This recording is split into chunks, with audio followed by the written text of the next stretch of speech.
Katanya dukun punya kekuatan supranatural yang bisa menghancurkan hidup seseorang. Tapi anehnya, kenapa yang jadi korban hampir selalu orang biasa? Kayak misal orang miskin, pedagang kecil, atau orang yang hidupnya memang sudah susah. Coba deh dipikir lagi.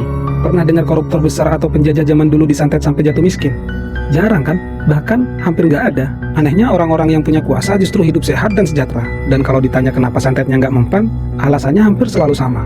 Auranya terlalu kuat lah, dilindungi makhluk halus lah, atau punya garis keturunan tertentu. Pola seperti ini sebenarnya sudah sering terjadi. Narasi kesaktian para dukun hampir selalu diarahkan kepada orang-orang yang memang nggak punya kuasa. Yang lebih ironis, masih banyak orang yang datang meminta macam-macam. Minta dicariin jodoh lah, padahal dukunnya sendiri masih jomblo. Minta cepat kaya, padahal hidupnya si dukun juga masih sengsara. Karena pada akhirnya yang dijual sebenarnya bukan kesaktian, tapi harapan.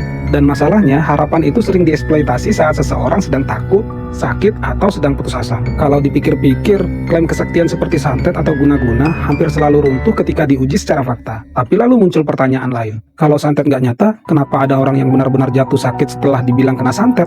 Jawabannya mungkin ada pada sesuatu yang disebut nocebo effect atau kebalikan dari placebo effect.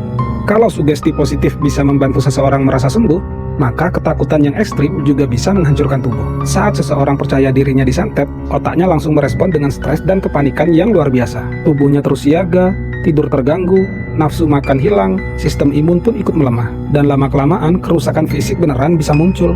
Jadi dalam banyak kasus, yang menghancurkan tubuhnya bukan paku gaib atau mantra dari sang dukun, melainkan ketakutan dari pikirannya sendiri. Dan yang lebih berbahaya, praktik seperti ini sering membuat orang terlambat mendapatkan bantuan medis. Sudah terlalu banyak kejadian di mana orang sakit malah dibawa ke dukun. Bukannya diperiksa secara medis, mereka justru dianggap kena gangguan jin atau santet. Akibatnya, penyakit asli nggak pernah ditangani sampai kondisinya memburuk dan berujung fatal. Padahal, kalau melihat sejarahnya, makna kata dukun sebenarnya tidak selalu negatif. Jauh sebelum ada rumah sakit dan puskesmas, dukun justru punya fungsi sosial yang penting. Ada dukun beranak, dukun pijat, sampai dukun patah tulang. Di banyak peradaban kuno, mereka pada dasarnya adalah tenaga pengobatan tradisional. Mereka meracik ramuan dari daun, akar, dan rempah-rempah berdasarkan pengalaman turun-temurun. Bedanya dengan dunia medis dan modern, ada pada metodenya. Kalau dokter sekarang menggunakan penelitian ilmiah, para dukun zaman dulu mengandalkan pengamatan dan warisan leluhur. Dan menariknya, beberapa ramuan kuno itu memang terbukti punya kandungan obat. Hanya saja, karena ilmu pengetahuan saat itu belum berkembang, proses kesembuhan akhirnya sering dianggap sebagai sesuatu yang mistis. Dan mungkin itu alasan kenapa dalam banyak kasus ketakutan terasa jauh lebih mematikan daripada santet itu sendiri.